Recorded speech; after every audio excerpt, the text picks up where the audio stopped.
अल्लाह से ये दुआ करते हैं कि हमें ये तासुब ना हमें लाए और ना हमारे कौम में रहे। रोड्स है और एजुकेशन है और हेल्थ है, ये में आ जाए तो मैं हम तीनों कोहिस्तान में तकसीम कर लेंगे इंशाल्लाह। उसी अस्सलाम वालेकुम, आप देख रहे हैं कोहिस्तान टाइम्स। मैं हूं शम्स रहमान शम्स। इस्लामाबाद में मौजूद हैं नौ मंतखब MNA जनाब मलक इदरीस साहब मेरे साथ मौजूद हैं।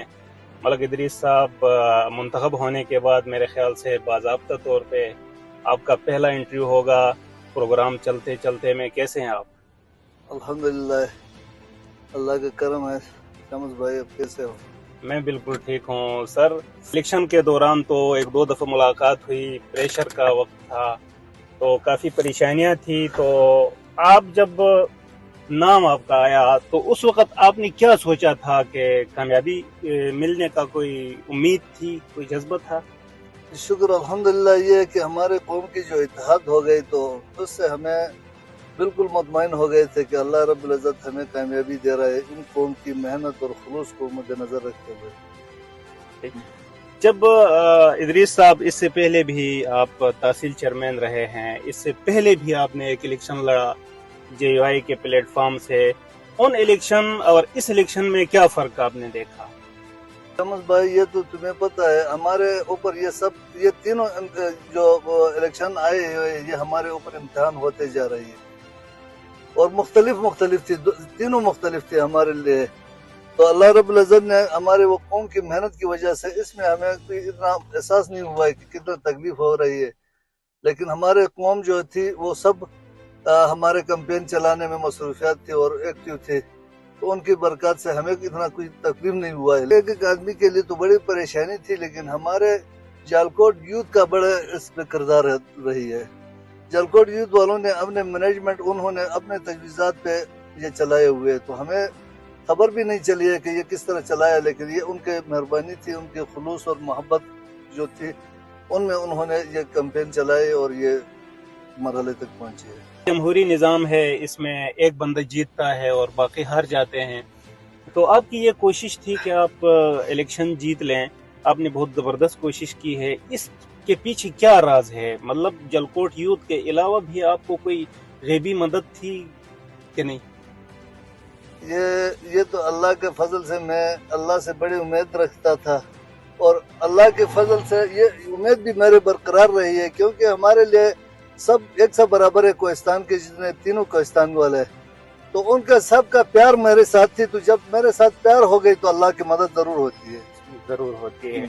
अब चूंकि आपको बड़े चैलेंजेस हैं, ख़ास तौर पे अगर देखा जाए तो MNA की सीट अपर कोहिस्तान की आवाम ये चाहती है और उनका ये नारा भी था कि अपर कोहिस्तान के लिए बहुत ज़रूरी है।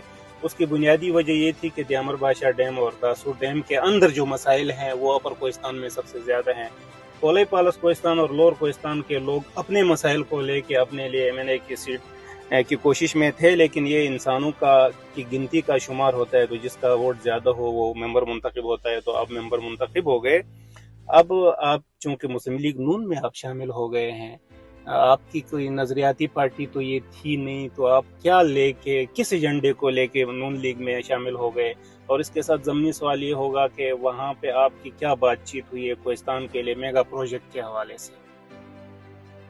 असल में मेगा प्रोजेक्ट के ऊपर दासूर के तो ये मामला थी, घर की तकलीफ घर वालों को पता चलता है ज्यादा। जी बिल्कुल।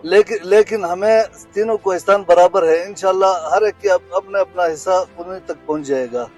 हम न तासुब करते हैं इंशाल्लाह, लेकिन ये कोहिस्तान ऊपर वालों को तो जरूरत ये थी कि हमें इन मुश्किलात और इन तकलीफात और इन पॉलिटिकली जो परेशानी थी उसका हमें इल्म ज्यादा था।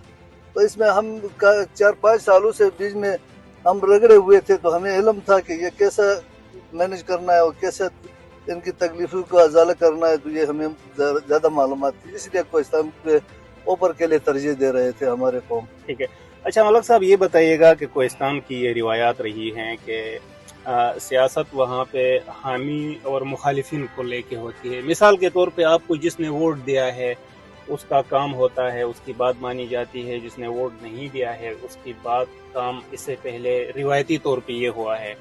अब आपकी क्या पॉलिसी है? क्योंकि ये सवाल मैं इसलिए कर रहा हूँ कि آپ نے 28,000 پلس ووٹ لیے ہیں. اس کے بعد آپ کا جو 2 نمبر آیا ہے کینڈیڈیٹ اس نے 24,000 پلس لیا ہے, تیسرے نے 20,000 پلس ووٹ لیا ہے. تو یہ کل ملا کے کوئی 70,000 بندہ جس نے اپنے حق رائے دہی استعمال کی ہے. تو آپ کا کیا منشور ہوگا, کیا ایجنڈا ہوگا؟ کیا آپ وہ پرانی روایتی سیاست کے اوپر لے کے چلیں گے یا نہیں, کہ آپ اس میں کچھ تبدیلی لا رہے ہیں؟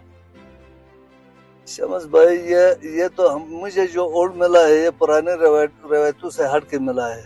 ہم ان پر تصور نہیں کر لیں گے, ہم وہ تصور کر لیں گے جنہوں نے ہمیں پیار محبت سے دی ہے. اور ہمارا منشور یہ تھا کہ ہم قوم اور ملک کے لیے کچھ کرنے کی. تو ہمیں ان تعصبوں سے دور رکھنا ہے, کیونکہ ہمیں ووٹ اسی بنیاد پہ ملا ہے کہ یہ تعصب ختم ہو جائے. لیکن انشاءاللہ آئندہ کے لیے ہمارے وہ تعصبات ختم ہو گئی, صرف ہمارا فوکس ہے کوہستان کی ترقی کا. الیکشن سے پہلے جیسے سر آپ نے تعصب کی بات کی تو یہ بھی بات چل رہی تھی کہ آر پار کا تعصب ہے, پالس جلکوٹ کا ایک دوسرے کے ساتھ ہمدردی ہے, پٹن سو دوبیر کنڈے کی ہمدردی ہے. تو یہ باتیں اب 5 سال تک تو ٹھنڈی ہو جائیں گی, لیکن جب الیکشن قریب آئیں گے تو یہ باتیں ہو جائیں گی. کیا آپ نہیں سمجھتے کہ یہ باتیں ہمارے کوہستان کی ترقی میں رکاوٹ ہیں, یہ نہیں ہونی چاہیے؟ یہ انشاءاللہ جب میں یہ تعصب اور یہ رکاوٹیں نہ کروں تو اور بھی کوئی بھی نہیں کرتا ہے. یہ سب انسان کے دل جو ہے یہ اللہ کے قبضے میں ہے, اور ہم اللہ سے یہ دعا کرتے ہیں کہ ہمیں یہ تعصب نہ ہمیں لائے اور نہ ہمارے قوم میں رہے. ٹھیک ہے. اچھا ملک صاحب, لاسٹ میں مجھے یہ بتائیے گا کہ اس سے پہلے بھی قرآن اندازی کی سیاست ہم نے دیکھی ہے کہ اس علاقے کی کمیٹی جو ہے نا وہ ممبران اسمبلی کو ہائی جیک کر کے رکھتی ہے, جس سے ایک علاقے کا کام ہو جاتا ہے بلکہ دوسرے علاقے اس سے محروم ہو جاتے ہیں. آپ کا کیا نصب العین ہے؟ کیا جو کمیٹی جلکوٹ یوتھ کی ہے اس کے ہم نے سنا یہ ہے کہ اس کے کہنے کے اور اس کی گائیڈ لائن سے ادھر ادھر آپ نہیں جا سکتے, نہ آپ جا سکتے ہیں نہ صوبائی اسمبلی کا ممبر جا سکتے ہیں. نہیں, ہمارا یہ ہمارے منشور میں یہ ہے کہ ہم یہ تعصب یہ طریقہ کار ہمارے پاس نہیں ہے. ہمارا یہ طریقہ کار ہے, ہمیں یوتھ والا ٹھیک ہے, یوتھ والا انوالو ہم کر رہے ہیں. کیوں کر رہے ہیں کہ کسی جگہ پہ کیسے ضرورت ہے اس کو ہینڈل کرنا ہے, جلکوٹ کو نہیں. کون سی ضلع میں ضرورت ہے, کون سی, مطلب آپ یہ کہنا چاہ رہے ہیں کہ میرٹ عدل اور انصاف کے اوپر جہاں ضرورت ہوگی آپ کے پاس اختیار ہے کہ آپ ادھر ان کی ہیلپ کریں گے جو ہو سکتا ہے. اب لاسٹ میں یہ بتائیے گا کہ اب اللہ تعالیٰ نے آپ کو موقع دیا ہے, آپ تینوں کوہستان کے منتخب نمائندے منتخب ہو کے آ گئے ہیں, اسلام آباد میں ہم موجود ہیں. تو حلف لینے کے بعد اگر آپ کو کوئی گورنمنٹ کا پورٹ فولیو مل جاتا ہے یا آپ کا کہیں ہاتھ پہنچتا ہے تو کوہستان کا سب سے پہلا کیا مسئلہ ہے آپ اٹھائیں گے؟ ہمارے لیے کوہستان کا سب سے پہلا روڈز ہے اور ایجوکیشن ہے اور ہیلتھ ہے. یہ ہاتھ میں آ جائے تو ہم تینوں کوہستان میں تقسیم کر لیں گے انشاءاللہ, اسی حساب سے برابر کریں گے. ملک ادریس صاحب, آپ کا بہت بہت شکریہ کہ آپ نے منتخب ہونے کے بعد باضابطہ طور پہ کوہستان ٹائمز کے پروگرام چلتے چلتے میں اپنا اظہاری خیال کیا. میں آپ کا تہ دل سے مشکور ہوں. یہاں میرے تمام دیکھنے والے جو ناظرین ہیں ان کا میں شکریہ ادا کرتا ہوں کہ وہ ہمیں دیکھ رہے ہیں, ہمیں سن رہے ہیں اور ہمیں پسند کر رہے ہیں. یہاں پہ ہمیں اجازت دیجیے. اللہ حافظ.